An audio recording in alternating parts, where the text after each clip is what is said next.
अच्छा, कोरिलेशन से स्टार्ट करते हैं, ठीक है। सबसे पहले जो है कोरिलेशन से पहले डेटा टाइप्स तो सबको पता होगी कि भाई नॉमिनल डेटा होता है, इंटरवल होता है और आपका ऑर्डिनल होता है। ऑर्डिनल वो होता है जिसके अंदर रैंक स्ट्रक्चर वाइज चीज़ें लिखी होती हैं, जैसे पोजीशन होती है क्लास की, या ग्रेड्स होते हैं, या पोजीशन होती है, ठीक है। और नॉमिनल होता है जिसमें आप कैटेगराइज कर देते हैं, जेंडर आ जाता है, क्लास आ जाती है। और फिर इंटरवल आता है जिसमें सबसे ज़्यादा इन्फॉर्मेशन होती है, उसमें परसेंटेजेस भी आ जाती हैं और बाकी चीज़ें भी, ये सबको पता होगा वैसे, ठीक है। अब आप आ जाओ कोरिलेशन, ठीक है। कोरिलेशन क्या होता है? Relation between two variables. इसको आप इंडेक्स और टुगेदरनेस भी कहते हैं, ठीक है। अब इसमें दो चीज़ें होती हैं, या तो आपके दोनों जो वेरिएबल्स हैं, एक वेरिएबल बढ़ रहा है तो दूसरा वेरिएबल भी बढ़ रहा है, ठीक है। या तो फिर एक वेरिएबल दूसरा डिक्रीज हो रहा होता है। इसमें आप इसे कहते हैं पॉजिटिव कोरिलेशन, जब एक चीज़ बढ़ी है और दूसरी चीज़ भी बढ़ी है। ये सामने तुम लोगों ने जो एग्जांपल लिखी हुई है सेल्फ एस्टीम की और सोशल सपोर्ट की, ये इस तरह से कि इसी क्या अगर सोशल सपोर्ट ज़्यादा मिल रहा है उसको तो उसकी सेल्फ एस्टीम भी बढ़ेगी, तो ये एक पॉजिटिव कोरिलेशन अलाय कर रहा है, ठीक है।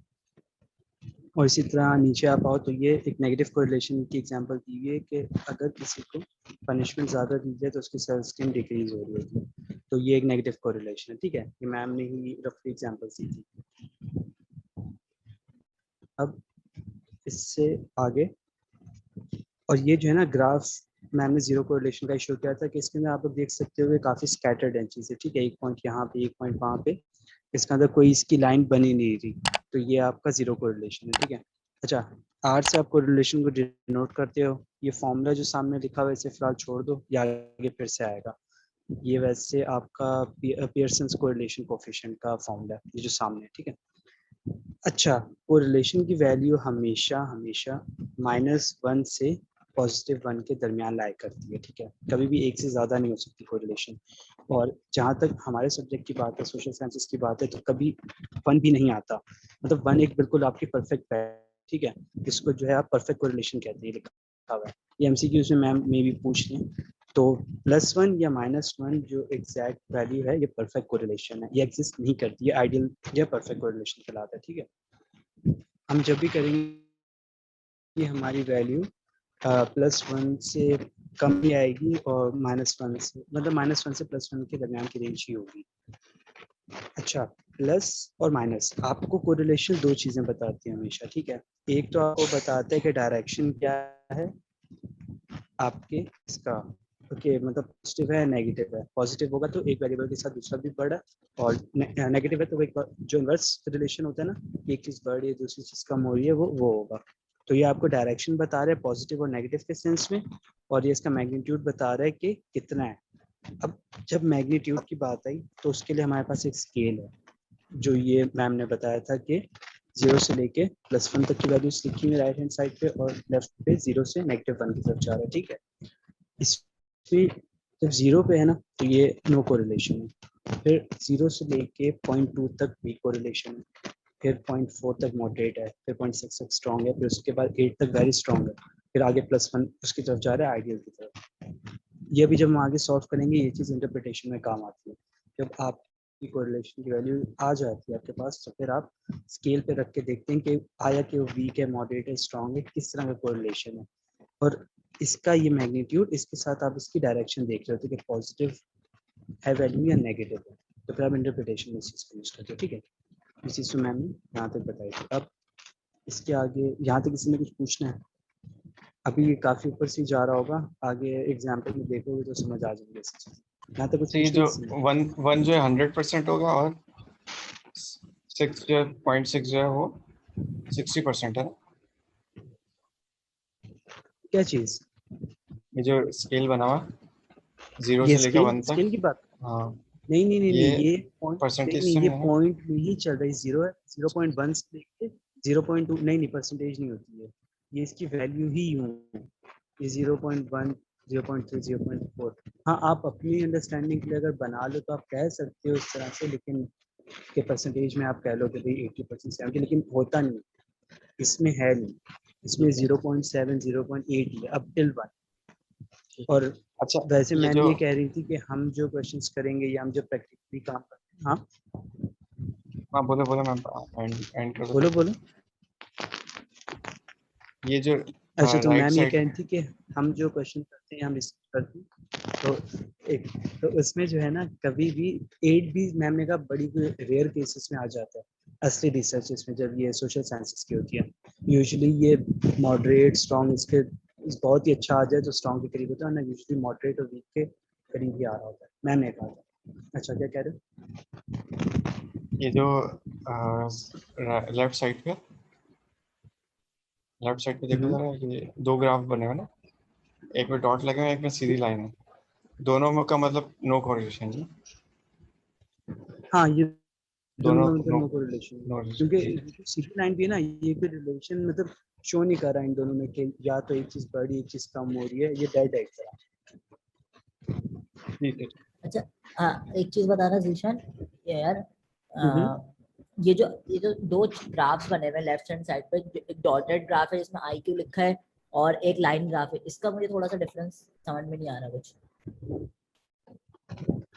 इसके अंदर ना ये अच्छा मैं बताता हूँ, इसके अंदर असल में चीज ये थी कि मैम जब समझा रही थी ना, मैम ने कहा कि देखो जब आप पॉजिटिव नेगेटिव पे आए थे, ये जो पॉजिटिव और नेगेटिव की हमने बात की थी ना, इधर हमने ऐसे वेरिएबल्स यूज किए थे जिनका आपस में रिलेशन बनता है, ठीक है। हमने कहा कि भाई किसी को सोशल सपोर्ट मिल रहा है तो उसकी सेल्फ स्टीम बढ़ रही है, ठीक है, ये एक ऐसी चीज है जिसका आपस में एक लिंक बनता है, ठीक है, जब भी उनमें एक कोरिलेशन है पॉजिटिव। और इसी तरह जब हमने पनिशमेंट और सेल्फ स्टीम की बात की, हमने कहा पनिशमेंट बढ़ रही है तो सेल्फ स्टीम कम हो रही है, तो वो एक नेगेटिव कोरिलेशन है। पॉइंट इज कि उन दोनों का आपस में कोई रिलेशन बनता है, ठीक है। फिर जब आप ये जीरो पे आए ना, यहाँ मैम ने कहा कि भाई हाइट है और IQ है। अब किसी की अगर हाइट ज्यादा है तो क्या उससे IQ पर फर्क पड़ता है, या किसी की IQ ज्यादा है तो क्या उसकी हाइट उससे इफेक्ट होगी, नहीं होगी। तो ये इसलिए मतलब ये दिखाया हुआ था कि दो ऐसे वेरिएबल्स हैं जिनका आपस में कोई रिलेशन है ही नहीं, तो इस तरह के केसेस में सही है, वो जीरो कोरिलेशन होता है, नो कोरिलेशन। सही है। सो ये कोई स्पेसिफिक तरीका है उससे सही। ग्राफ शो करने का? ये वाली बात बस मुझे समझ में नहीं आ रही है, जो ये लाइन है और वो है। ग्राफ ना मैम ने खाली एग्जाम्पल के लिए दिए थे, तो मैंने से इतना कहा था कि जिस तरह ये इधर देख लो ना कि पॉजिटिव में कि एक स्ट्रेट लाइन या ऑलमोस्ट स्ट्रेट लाइन जो अपर जा रही होगी तो आप उसे देख के बता दो कि पॉजिटिव है, नेगेटिव पता नीचे आ रही है तो नेगेटिव है, और अगर स्कैटर्ड है या एक बिल्कुल ये डेड सी लाइन है जो शो कर रही है कि ना ऊपर जा रहा है नीचे जा रहा है, तो ये जीरो कोरिलेशन है। मतलब मैम ने इतना ये समझाया था। चलिए समझ गए, शुक्रिया। और ये वैसे हमें बनाना नहीं है, अगर सवाल आता भी है ना कोरिलेशन का, हमें ये ग्राफ बना के शो नहीं करना है, इसे अंडरस्टैंडिंग के लिए था कि ग्राफ में स्कैटर्ड है या डेड ये लाइन है जो कोरिलेशन शो ही नहीं करी वो जीरो है, अपवर्ड है तो पॉजिटिव है और अगर डाउनवर्ड है तो नेगेटिव है।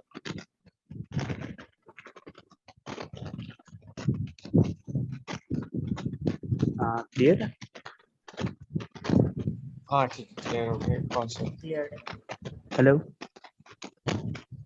हाँ कॉन्सेप्ट ठीक, समझ में आ गया, थैंक यू। हमजा क्लियर है ना? हाँ क्लियर है, क्लियर है। अच्छा चलो ठीक। अच्छा अब ओके, अब आगे जो है ना ये आगे एग्जांपल आती है। अच्छा अब इसमें ना हमारे पास कोरिलेशन में दो फॉर्मूलाज हैं, एक पियर्सन्स कोरिलेशन कोफिशिएंट है, ठीक है, ये जो सामने लिखा हुआ है ना फॉर्मूला, ये पियर्सन कोरिलेशन है, जीशान, ठीक है। अब हेलो जी जीशान, ये जो नेगेटिव कोरिलेशन में हमने बताया इसमें एक इंक्रीज होगी एक डिक्रीज होगी।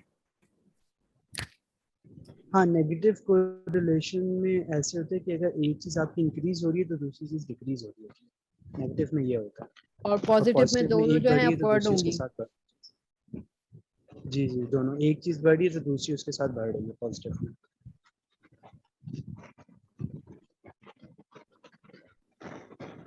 ठीक। अच्छा अब इसके अंदर पियर्सन है आपके पास, और आपके पास एक पियर्सन है और दूसरा रैंक करके, हाँ स्पीयरमैन्स रैंक है, ठीक है। पहले पियर्सन पे आते हैं। पियर्सन को रिलेशन आप यूज करते हो जब आपके पास इंटरवल डेटा होता है, ठीक है। अब यहाँ पे ये मैं समझाता हूँ, पहले तो बाकी सब चीजें इग्नोर करो, ये जो पार्टिसिपेंट और एक्स और वाई लिखा हुआ है, एक मिनट जरा।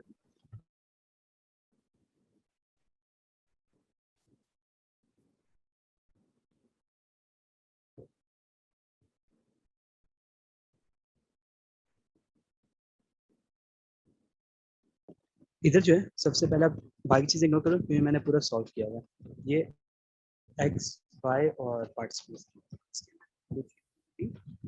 अच्छा इसमें कंडीशन ये थी, एक क्वेश्चन था, ठीक है, इसमें आपके पास टोटल 6 पार्टिसिपेंट्स थे, ठीक है एक, और ये आपके पास एज लिखी हुई है पार्टिसिपेंट्स की एक्स कॉलम में और वाई में उनका ग्लूकोज लेवल है। हम जो है इसमें फाइंड कर रहे हैं कि एज और ग्लूकोज लेवल में कोई कोरिलेशन है या नहीं।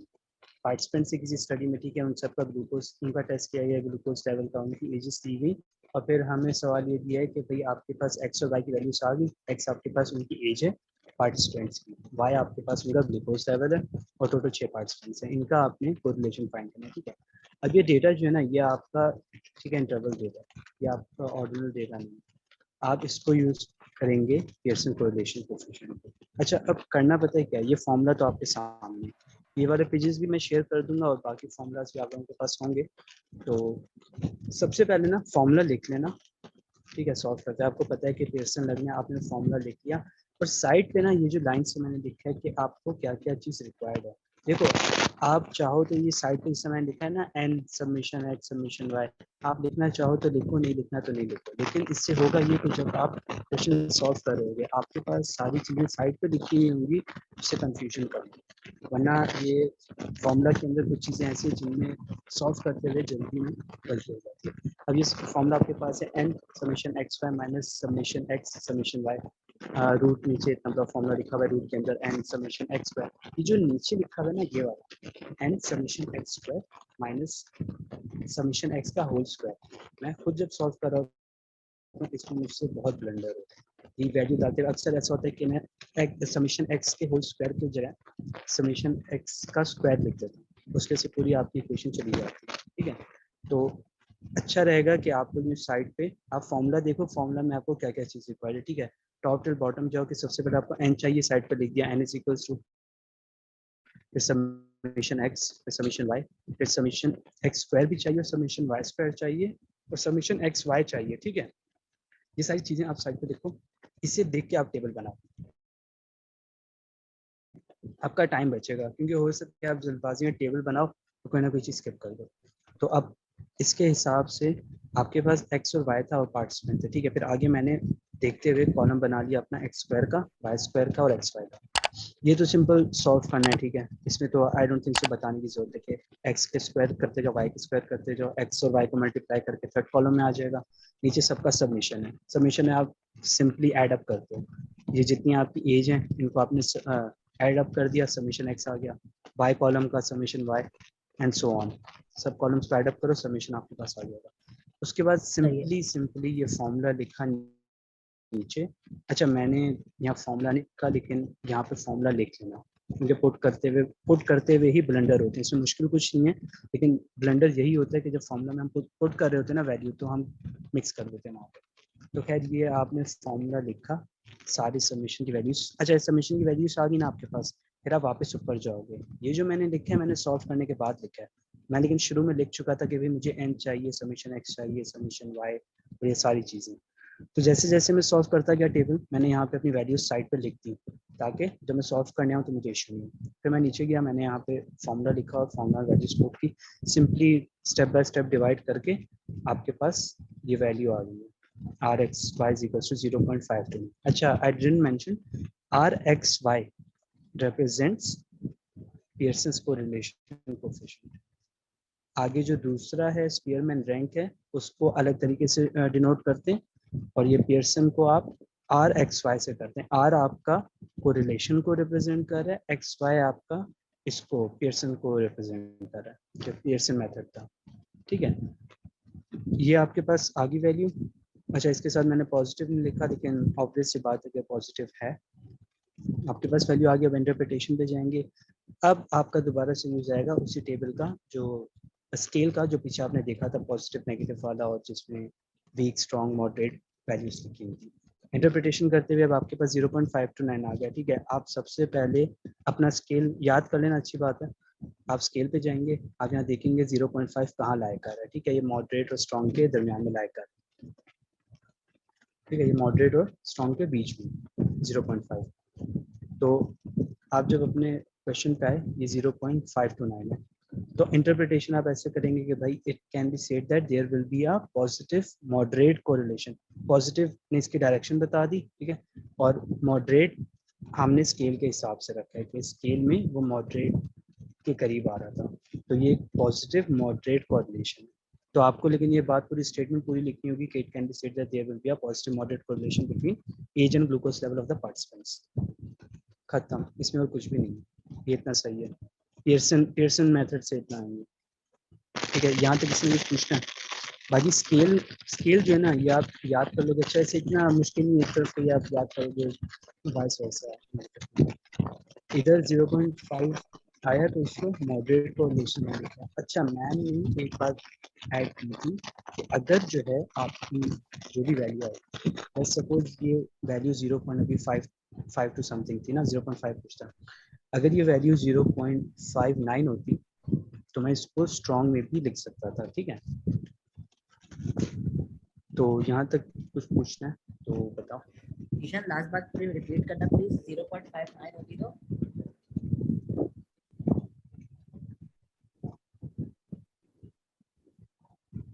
हाँ, ले मैं कह रहा हूँ कि इसके अंदर ना मैम ने बाद में ये कहा कि स्केल पे वैसे तो आपकी वैल्यू अगर 0 से, हेलो आवाज आ रही?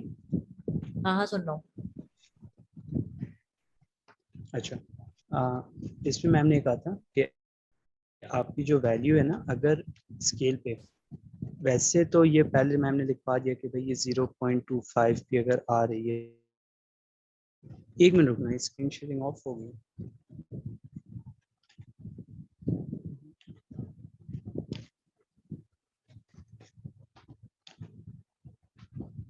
अच्छा ठीक है, स्क्रीन आ गई वापस?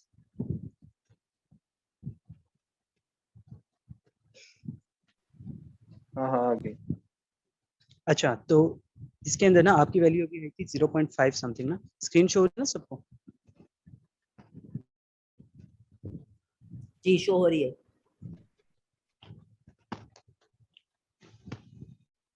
अच्छा, तो यहाँ पे अभी हमारी जो वैल्यू आई थी 0.5 समथिंग थी ना, तो स्केल पे वो मॉडरेट और स्ट्रॉन्ग के बीच में लाई कर रही है, ठीक है। 0.5 था। इस वैल्यू को इंटरप्रिटेशन में आप ये बोलते हो कि पॉजिटिव मॉडरेट कोरिलेशन, या आप चाहो तो इसको पॉजिटिव स्ट्रॉन्ग कोरिलेशन भी लिख सकते हो, क्योंकि ये उसके करीब है। वैसे 0.5 है, आप मॉडरेट लिख दो। अगर ये 0.57 होता तो उसको आप मॉडरेट लिखते तो भी वो एक्सेप्टेबल है, आप उसको स्ट्रॉन्ग कोरिलेशन लिख दोगे तो भी वो एक्सेप्टेबल है, ठीक है। मैम ने कही थी मतलब ये, तो ये इसको आप ठीक है 0.6 था तो इसको आप मॉडरेट भी लिख सकते हो। यही वैल्यू अगर 0.7 होती तो आप स्ट्रॉन्ग ही लिखते, और यही वैल्यू अगर 0.69 होती आप उसको वेरी स्ट्रॉन्ग भी लिख सकते थे, आप उसको स्ट्रॉन्ग भी लिख सकते। ठीक हो गया यार? कोई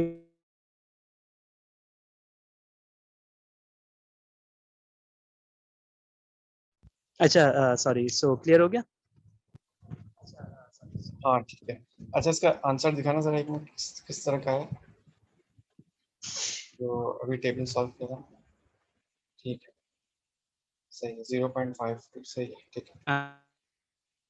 0.52 मतलब मॉडरेट है या और स्ट्रॉन्ग भी बोलो। लिख सकते हैं। 0.52 है जो है ना, तो इसको मॉडरेट भी लिख सकते हैं और स्ट्रॉन्ग भी लिख सकते हैं। हाँ, उस पर आप दोनों लिख सकते हो। अच्छा, पॉइंट के बाद तीन तीन डिजिट लेने हैं। हाँ, वैसे आप खुद ही जो है ना, आप एक वो लगा लो, ठीक है। अगर 0.52 है ना, मैंने जो अपना सोचा है ना, आप 5.2 है ना, मॉडरेट ही कर दो, क्योंकि वो मॉडरेट से ज्यादा, बल्कि हाँ सॉरी 5.2 है ना, हाँ तो आप उसको स्ट्रॉन्ग भी करो तो सही। बस सही है।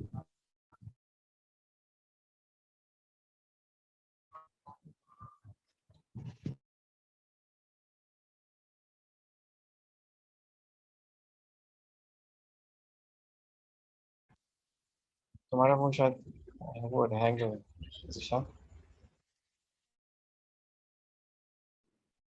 हाँ आई थिंक कुछ हैंग हो गया, कुछ प्रॉब्लम है।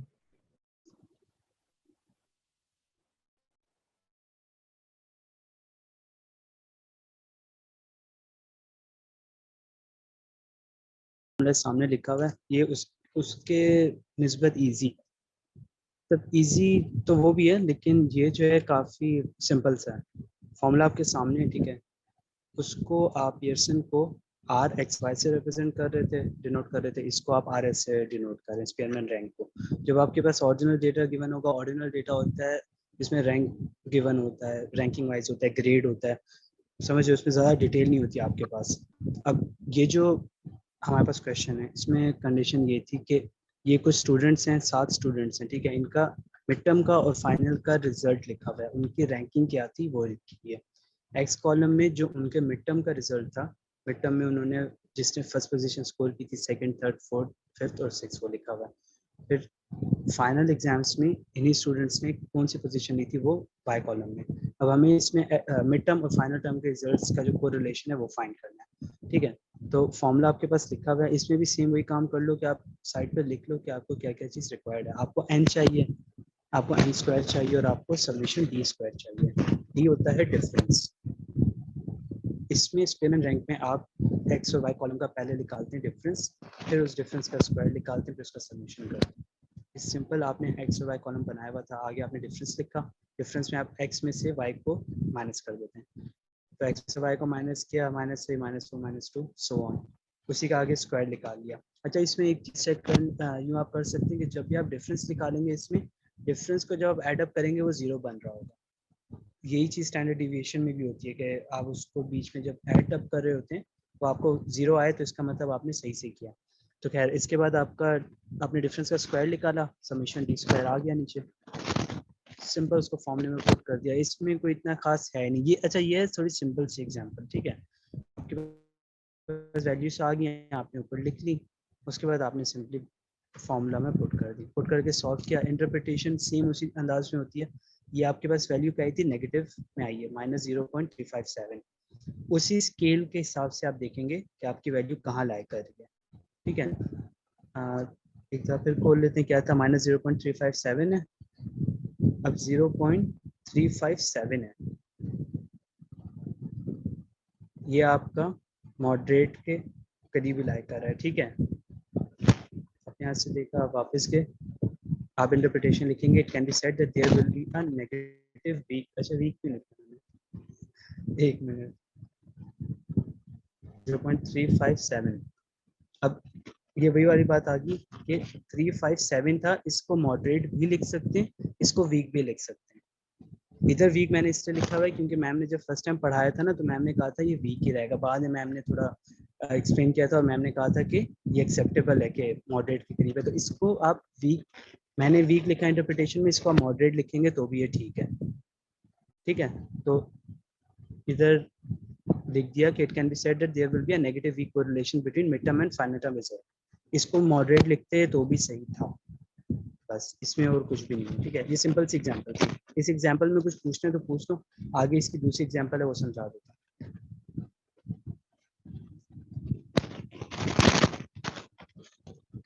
हेलो जीशान, एक चीज बताना, जो डी इसमें गिवन है,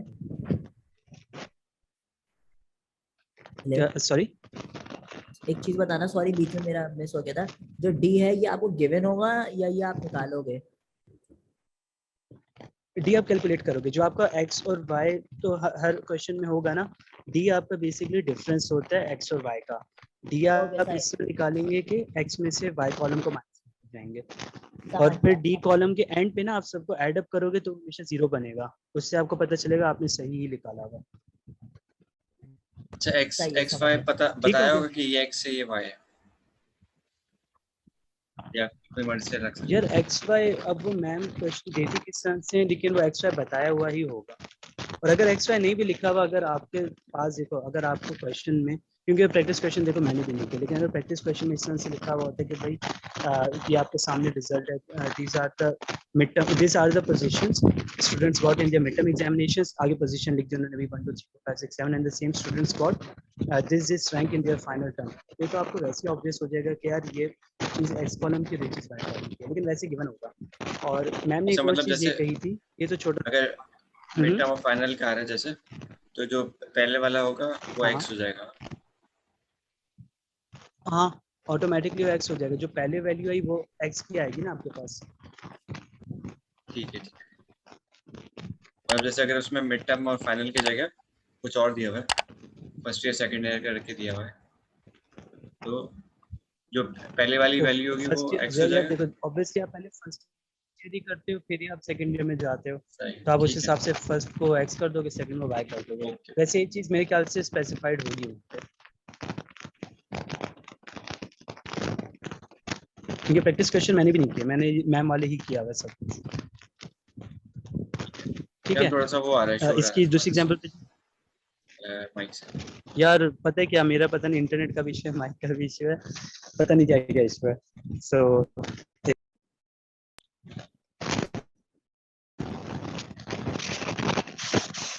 अच्छा, सेकंड एग्जांपल पे जाऊं। चलो चलते हैं। अच्छा ये इसी की ना, अच्छा इस एग्जांपल को मैंने पूरा सॉल्व नहीं किया, ये वहाँ पे भेजा हुआ है, जिससे सॉल्व करना हुआ कर लेना। इसमें से मैं मेन डिफरेंस जो है ना वो समझा रहा हूँ, आगे सॉल्व ये पूरा जो पीछे वाला क्वेश्चन किया ना हमने, सेम उसी तरह से होना है, सिर्फ इसमें डेटा में फर्क है थोड़ा सा।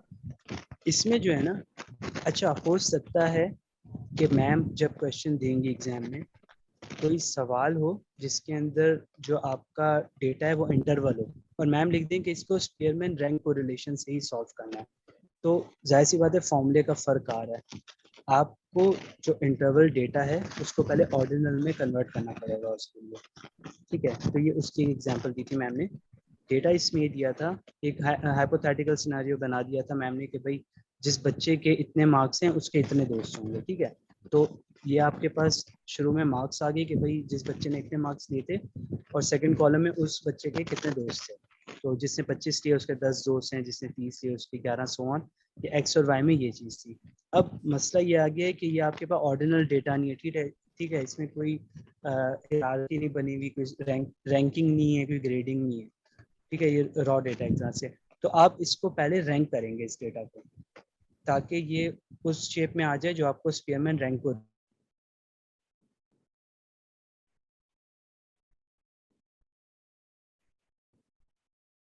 तो आवाज आ गई थी ना कि इसको आप रैंक करेंगे डेटा को। खैर ये आप यहाँ पे देखोगे, आप यहाँ पे देखेंगे कि आपने जो है डेटा को उस शेप में लाना है कि आप स्पीयरमैन रैंक कोरिलेशन से सॉल्व कर सकें। ठीक है, तो इस डेटा में आप ये देखेंगे एक्स कॉल में सबसे बड़ी वैल्यू क्या है, तो आप सिंपल फर्स्ट सेकंड थर्ड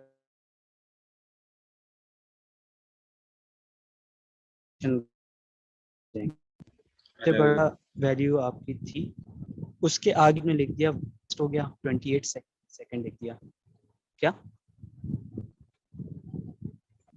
आवाज कट अच्छा, रही है बहुत ज्यादा, समझ नहीं आ उसके बाद 25 ज्यादा कट। हाँ बहुत ज्यादा कट रही है। एक काम करो ना, मैं स्क्रीन शेयर मैं कर देता हूँ, तुम वो एक अच्छा, डिवाइस का सिलेक्ट कर। यहाँ से मैं कंटिन्यू करवा देता हूँ आगे हाँ ठीक है। फर्दर। हाँ यूं कर लो। हाँ, हमें असल में इस तरह है कि सबसे पहले डाटा को रीड करना चाहिए हमारे पास किस तरह से है। फॉर एग्जांपल अगर मैम ने जिस तरह जिशान ने बताया किया हुआ है, स्क्रीन शेयरिंग रखो ना, तो उसको हम पहले करते हैं ऑर्डिनल में कन्वर्ट करते हैं। तो ऑर्डिनल डाटा हमारे पास वो डाटा होता है जो ऑर्डर्स में होता है, जो फॉर एग्जांपल रैंक्स में होता है। उसमें हमारे पास ज़्यादा इंफॉर्मेशन नहीं होती, सिर्फ रैंक्स का होता है, सिर्फ सिर्फ पता होता है कि ये फर्स्ट रैंक है, सेकंड है, थर्ड है। तो इंटरवल डाटा को हमने पहले ऑर्डिनल में करना है। यार सर स्क्रीन शेयरिंग करो ना, वही वाला। एक मिनट मैं निकाल रहा हूँ, 2 मिनट रुको।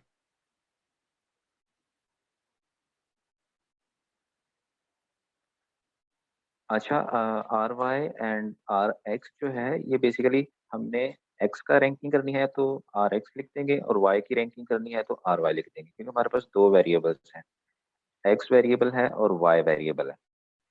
अब जब हम एक्स की रैंकिंग करेंगे तो उसको आर एक्स से यहाँ पे शो करेंगे।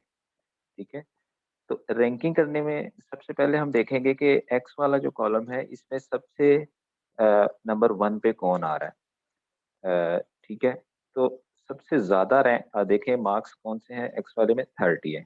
तो 30 के सामने हम 1 लिख देंगे। इसी तरह देखेंगे फिर उससे कम कौन से वाला है, 30 के बाद आ रहा है 28, तो 28 के सामने RX के कॉलम में 2 लिख देंगे। इसी तरह दोबारा फिर X के कॉलम में देखेंगे कि 28 से पहले कौन सा डिजिट आ रहा है, तो वो है 25, लेकिन यहाँ 25 2 दफा आ रहा है, तो हम ये करेंगे कि इन दोनों का मीन निकालेंगे, 25 प्लस 25 डिवाइडेड बाय 2, तो वो हमारे पास आ जाएगा 3.5। तो हम दोनों को रैंक 3.5 दे देंगे। 25 का मीन निकालेंगे हम, हमारे पास क्योंकि 1 और 2 रैंक हो गया, 3 और 4 रैंक बचता है, तो 3 और 4 को प्लस करेंगे और डिवाइड 2 कर देंगे, तो 3.5 मतलब ना 3 है ना ही 4 है, तो उन दोनों का बीच वाला जो रैंक होगा वो दोनों को दे देंगे। अब 3 और 4 भी हमारे पास क्लियर हो गया। इसके बाद आएगा 5 रैंक, तो 5 में कौन सी वैल्यू आ रही है हमारे पास, 25 के बाद आ रही है 21, तो 21 को हम 5वें रैंक पे ले आएंगे। 21 से पहले फिर आ रही है 20, तो उसको 6 ले लेंगे, और इसी तरह फिर उसके बाद आ रही है 90, तो उसको 7 दे देंगे। तो ये हमारे मार्क्स की रैंकिंग होगी RX। समझ आ गया था? हाँ, रैंकिंग इसी समझ तरह आ हम गया। फिर RY में, इसी तरह फिर हम RY में अच्छा, इसकी रैंकिंग ये करते हैं। 3.5 तो वाला हम एक बार Y रिपीट कॉलम कर लिखते देना। हैं। अच्छा, 3.5 एक सेकंड। हाँ, 3.5 इसलिए हम लिखते हैं क्योंकि हमारे पास देखो 2 दफा आ रहा है 25 और 25, तो इस मुदस्सिर हम दोनों को सेम रैंक तो नहीं दे सकते। मुदस्सिर यहाँ पे इसका जो रीजन मुझे याद आ रहा है वो मैम ने ये बताया था, क्योंकि ये दोनों नंबर सेम हैं तो हम उनको कोई भी एक पोजीशन नहीं एलोकेट करेंगे, और इन दोनों को जो है हम बिटवीन 3 एंड 4 3.5 का डिजिट जो है वो अलॉट करते हैं। सो इट शोज कि ये 3 और 4 के दरमियानी एक पोजीशन है, सो ये इक्वल पोजीशन पे आएंगे। तो ये इसका रीजन मुझे जहां तक याद पड़ता है। इफ यू डिसएग्रीज तो बता सकते हैं अलग रीजन। एग्जैक्टली नहीं, ऐसे ही है। देखें, मैं वही बता रहा हूँ कि 25 2 दफा आ रहा है, तो हम दोनों को 3 रैंक्स नहीं दे सकते या दोनों को 4 नहीं दे सकते, तो हम बीच वाला एक रैंक निकालते हैं, मतलब 4 और 3 के बीच वाला जो रैंक होगा वो निकालेंगे। मतलब 4 प्लस 3 डिवाइडेड बाय 2 करेंगे तो वो बीच वाला रैंक आ जाएगा, वो आएगा 3.5। अगर आप करना चाहें तो यहाँ कर सकते हैं कि हमारे पास 3 है और प्लस 4 है और डिवाइडेड बाई 2 कर देंगे, ठीक है, तो ये हमारे पास इक्वल आ जाएगा 3.5। तो इन दोनों को जो है ना हम वो कर देंगे, रैंक दे देंगे 3.5 का। ठीक हो गया? अब 3 और 4 जो रैंक है वो हमारा क्लियर हो जाएगा। अब हम 5 रैंक पे जाएंगे, तो 5 रैंक में हमारे पास उससे कम सी वैल्यू कौन सी आ रही है, 21 आ रही है, तो ये हम 5 वाली दे देंगे। ठीक है, इसी तरह फिर हम देखते हैं 21 के बाद कौन सी वैल्यू आ रही है, तो वो 20 आ रही है, तो हम उसको 6 रैंक दे देंगे। इसी तरह हम जो है वो 19 आ रही है, तो उसको हम 17 दे देंगे, if I am not wrong. ठीक है।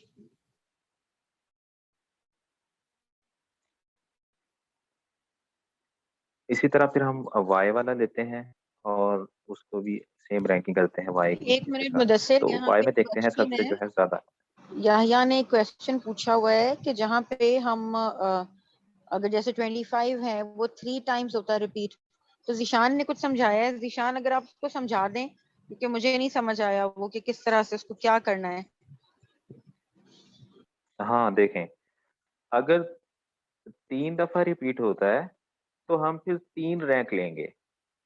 फॉर एग्जाम्पल, अगर हमारे पास 25 जो है ये 3 दफा आ रहा है, तो हम हमारे पास रैंक जो है वो कौन कौन से रैंक थे, 3 था, 4 था, और फिर हम 5 रैंक को भी इंक्लूड करेंगे बीच में।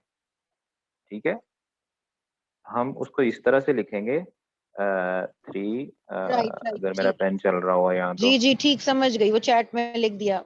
3 प्लस 4 प्लस 5, तो डिवाइडेड बाय फिर 3 आ करेंगे। जाएगा, ठीक है। ठीक है, ओके। तब हमारे पास जो रैंक आएगा तो फिर तीनों को वो रैंक देना। ठीक है, थैंक यू सो मच।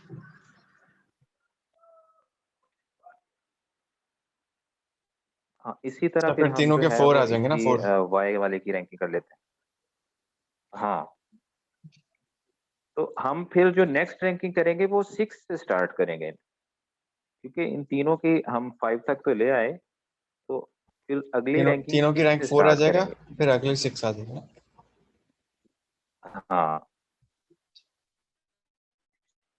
ठीक है। इसी तरह फिर हम वाई की रैंकिंग करते हैं। वाई में देख लेते हैं सबसे ज्यादा किसके दोस्त हैं। तो सबसे ज्यादा देखें, अब यहाँ पे 10 आ रहा है, 10 3 दफा आ रहा है। हम इसी तरह किया है 10 में कि वो उसको हम 1 प्लस, क्योंकि 3 दफा आ रहा है और सबसे ज्यादा, सॉरी 11 है, 11 पहले पे है, उसके बाद 11 के बाद 10 है, तो 10 3 दफा आ रहा है। तो हम क्या करेंगे, पहला रैंक हमारा हो गया, दूसरा रैंक हमारा जो है वो आएगा 2 प्लस 3 प्लस 4 डिवाइडेड बाई 3, तो ये आ जाएगा 3, इसका अगर हम इक्वल निकाले तो। ठीक है, तो फिर हम जहां जहां 10 है उसको 3 3 लिख देंगे। अब नेक्स्ट रैंक हम 4 से स्टार्ट करेंगे। तो 10 के बाद और कौन सा आ रहा है नीचे, वो आ रहा है हमारे पास 9, तो उसको हम कर देंगे। उसके बाद सेम इसी तरह आएगा, 9 के बाद आ रहा है 8 और फिर 6 आ रहा है, तो सारी ये रैंकिंग उस तरह से हम निकल देंगे। जब हमारे पास हम रैंकिंग 5 हो से जाएगी शुरू तो करेंगे ना, तब क्योंकि हम, 2 3 4 हो गया तो हम 5 से। हाँ, वही जितने हमारे पास रैंक है उसी तरह उतने जब वो क्लियर हो जाएंगे तो उससे फिर नेक्स्ट रैंक से हमने स्टार्ट करना है। जब हमारे पास एक्स और वाई के दोनों रैंक आ जाएंगे तब हम इसको ये पियर्सन वाला फॉर्मूला लगाएंगे जो पहले जिशान ने एक एग्जांपल दी है, सेम उसी तरह इन दोनों का फिर डिफरेंस निकाल लेंगे, डी आ जाएगा, डी का फिर हम स्क्वायर ले लेंगे, डी स्क्वायर आ जाएगा, तो फिर डी का उन सबको सम कर लेंगे, डी समेशन डी आ जाएगा। ये जो नीचे फॉर्मूला लिखा हुआ है इसमें हमें डी डी का स्क्वायर भी रिक्वायर्ड है, sorry summation D square required है, तो हम समेशन डी स्क्वायर जो है वो लगाएंगे और फॉर्मूला, और हमारे पास आर एस की वैल्यू आ जाएगी। तो वो जो वैल्यू आएगी उसको हम कंपेयर करेंगे अपने स्केल के साथ और नीचे इंटरप्रिटेशन उसकी लिख देंगे कि ये पॉजिटिव आ रहा है, नेगेटिव आ रहा है, वीक, स्ट्रॉन्ग, मॉडरेट, जो भी आ रहा है। ठीक हो गया?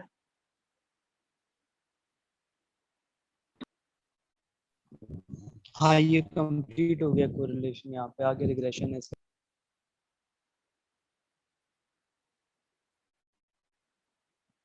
इसमें अगर कोई क्वेश्चन है या इससे पिछले वाले में अगर कोई है तो वो मुझे बता दें। अच्छा, किसी ने क्वेश्चन पूछा डी कैसे आएगा चैट में। हाँ, डी जो है, डी बेसिकली होता है difference between two column, difference between two variables. ठीक है, तो हम डिफरेंस निकालते हैं, जैसे निशान ने लिखा है एक्स माइनस वाई, तो हमारे पास जो एक्स माइनस वाई है ना, वो हम मार्क्स और फ्रेंड्स का डिफरेंस नहीं ले रहे हैं। जब हमने रैंकिंग कर दी तो मार्क्स और फ्रेंड्स को साइड पे रख देंगे, हम फिर रैंकिंग वाले कॉलम लेंगे, जो आर एक्स और आर वाई है, इन दोनों का डिफरेंस हमने लेना है फर्दर। यहाँ कंफ्यूजन हो सकती है कि जो डी है वो R X minus R Y है, नॉट एक्स माइनस वाई, मतलब मार्क्स या फ्रेंड्स, क्योंकि वो तो हमने साइड पे कर दिया क्योंकि हमने उनकी रैंकिंग निकाल ली। जब रैंकिंग आ जाएगी तो उसके बाद हम इनका डिफरेंस निकाल लेना है, जो डिफरेंस आ जाएगा तो फिर उसका अलग अलग से स्क्वायर ले लेना है, वो डी स्क्वायर आ जाएगा, फिर इन सब वैल्यू को सम कर लेना है तो वो समेशन डी स्क्वायर आ जाएगा।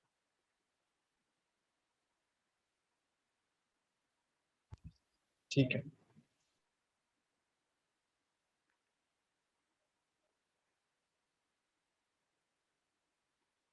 अच्छा, कोरिलेशन और में कोई दोनों क्वेश्चन किसी का? दोनों है ना, बस स्पेयरमैन और। हाँ, कोरिलेशन में ये दो ही हैं। अच्छा, एक एक रिव्यू कर देना कि कौन सा वाला कहाँ पे यूज होता है, किस सिचुएशन में यूज होता है। वो देखो, जो स्पेयरमैन्स है ना, इसको ये यूज होता है स्पेयरमैन रैंकिंग में, जब हमारे पास रैंक वाइज डाटा होता है। तो मतलब हमारे पास ऑर्डिनल डाटा आता है जो ऑर्डर में होता है, जिस डाटे की हमारे पास ज्यादा इन्फॉर्मेशन नहीं होती। फॉर एग्जांपल मैं एक छोटी सी आपको मिसाल देता हूँ, ऑर्डिनल डाटा किस तरह से हमारे पास आता है कि आपसे कोई पूछता है कि आप घर में कितने बहन भाई हो, तो आप बताते हो 4 हैं या 5 हैं। तो वो पूछता है आपका कौन सा नंबर है, तो हम ये बताते हैं कि तीसरा या चौथा।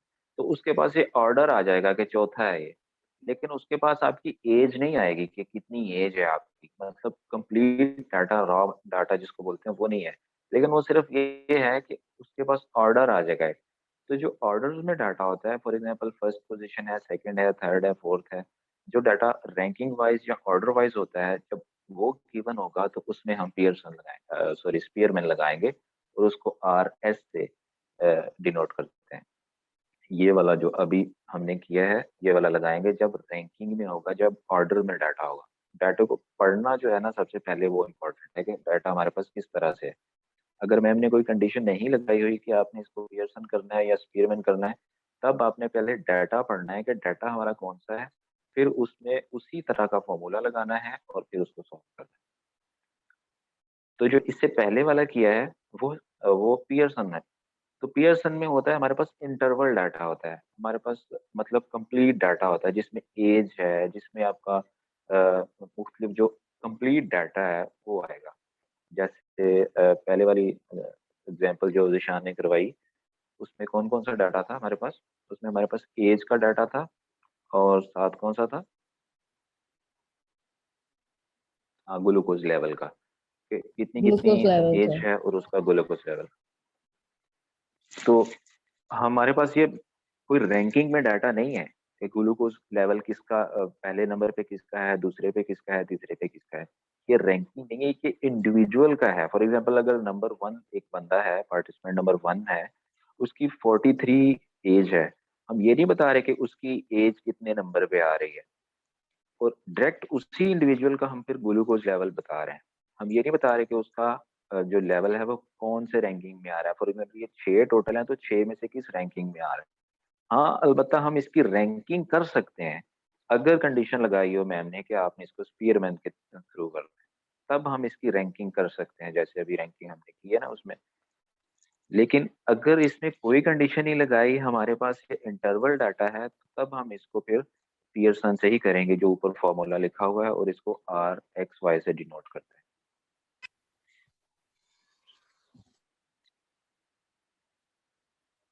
क्लियर हो गया?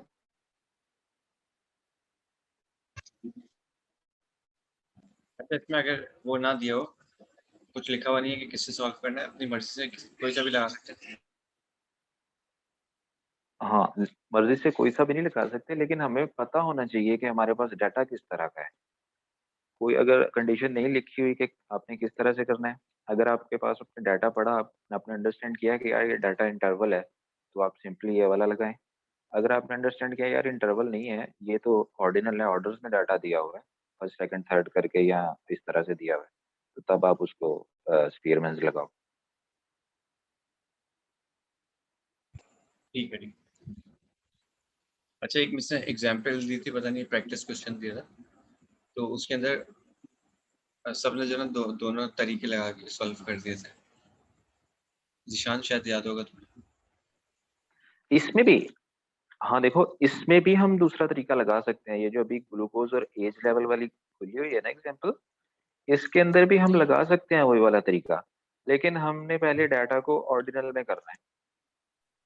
यार जहाँ तक मुझे याद आ रहा है ना, मैंने मैम से पूछा था और मैम ने कहा था कि भाई फॉर्मूला बिल्कुल डिफरेंट है और जिस टाइप का डेटा हो आप उस हिसाब से ट्रीट करते हैं। तो एक ही क्वेश्चन को अगर दोनों से करेंगे तो शायद आंसर गलत होगा। मुझे याद पड़ रहा है मैम से मैंने पूछा था कि अगर दोनों में से कोई भी यूज़ कर दें तो क्या होगा, तो मैम ने कहा था कि भाई ठीक। डेटा ही बिल्कुल अलग नेचर का है। अगर मैंने लिखा हुआ है तो फिर आप यूज़ करेंगे स्पीयरमैन रैंक उस इंटरवल डेटा पे, वरना नहीं करेंगे। वरना इंटरवल को पियर्सन से ही करेंगे और ऑर्डिनल को स्पीयरमैन से करेंगे। सही है, ठीक। तो ये हमें क्वेश्चन को जब हम रीड करेंगे तो आई थिंक उस वक्त खुद ही अंदाजा लगाना पड़ेगा कि ये इंटरवल है या ये ऑर्डिनल है। Is that so? या एग्जैक्टली। कि हमें कोई हिंट? हाँ एग्जैक्टली, बिल्कुल। अच्छा, ठीक।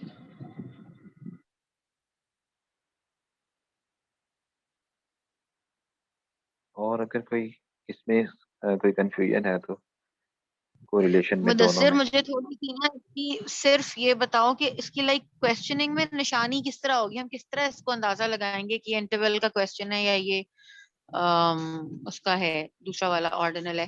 पोजीशन का तो समझ आ गया कि भाई ये अगर पोजीशंस दी हुई होंगी सेकंड थर्ड फोर्थ, या उसको कोई एग्जांपल है आपके पास जो आप मुझे शो कर सकते हो या हम डिस्कस कर सकें उस वक्त? ये देखें जो अभी खुली हुई है एग्जाम्पल आपके सामने एज और ग्लूकोज लेवल की, ये सिंपल यही शो कर रही है कि हमारे पास ये इंटरवल डाटा है, एक रॉ मटेरियल डाटा, इसमें कोई रैंकिंग नहीं हुई हुई। ठीक है, अगर इसमें रैंकिंग होती तो हमारे पास टोटल 6 पार्टिसिपेंट हैं, तो पार्टिसिपेंट की हिसाब से होती एज उसकी, मतलब पहले सबसे ज्यादा एज होती, फिर उससे कम होती, फिर उससे कम होती, फिर उससे कम होती, जैसे छठे नंबर पे होता उसकी सबसे कम होती। ठीक है, इसी तरह ग्लूकोज लेवल भी फिर उसी तरह से होता। तो इसमें बिल्कुल भी इस तरह की कोई हमें चीज नहीं मिल रही कि ऑर्डर्स में है ये डाटा तो हम इसको लगाएं। अलबत्ता इसको हम ऑर्डर्स में कर सकते हैं, अगर जिस तरह से हमने वो पहले वाला तरीका किया है ऑर्डर्स में करने का। ठीक, थैंक यू।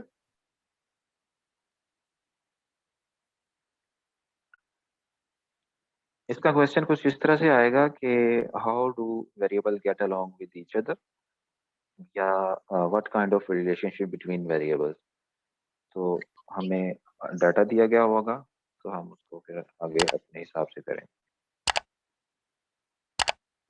ऑर्डिनल में आई थिंक जहाँ भी कहीं हायरार्की शो हो रही है तो वो ऑर्डिनल हो जाएगा ना, तो उससे पता चल जाएगा। हाँ बिल्कुल। अच्छा, इसमें कंफ्यूजन नहीं हो जाएगी? एक जो ये एक्सपेरिमेंट का जो एक हमने अभी सॉल्व किए है वो उसमें एक्स और वाई का डिफरेंस निकाला है, फिर जो दूसरा हमने करा है उसमें आर एक्स और आई वाई का डिफरेंस निकाला है, तो इसमें कंफ्यूजन नहीं हो जाएगी? नहीं, इसमें तो हमने डिफरेंस नहीं निकाला है, डिफरेंस हमें उसी फॉर्मूले में चाहिए और उसी में निकालना है, इसमें तो हमने डिफरेंस नहीं निकाला है। इसलिए वो ज़िशान ने पहले बताया कि हमें जो चीज़ें फॉर्मूले में पहले देखना है क्या क्या चीज़ें चाहिए वो साइड पे लिख लें आप पहले। तो जब हम साइड पे चीज़ें लिख लेंगे, इसमें देखें ये वाले फॉर्मूले में कहीं हमें डी की वैल्यू रिक्वायर्ड नहीं है, तो इसलिए हम यहाँ डिफरेंस नहीं निकालेंगे। जो दूसरे वाला फॉर्मूला है उसमें डी की वैल्यू रिक्वायर्ड है, हम अगर साइड पे लिखी होगी हमें पता होगा कि हमने यहाँ पे डिफरेंस फाइंड करना है।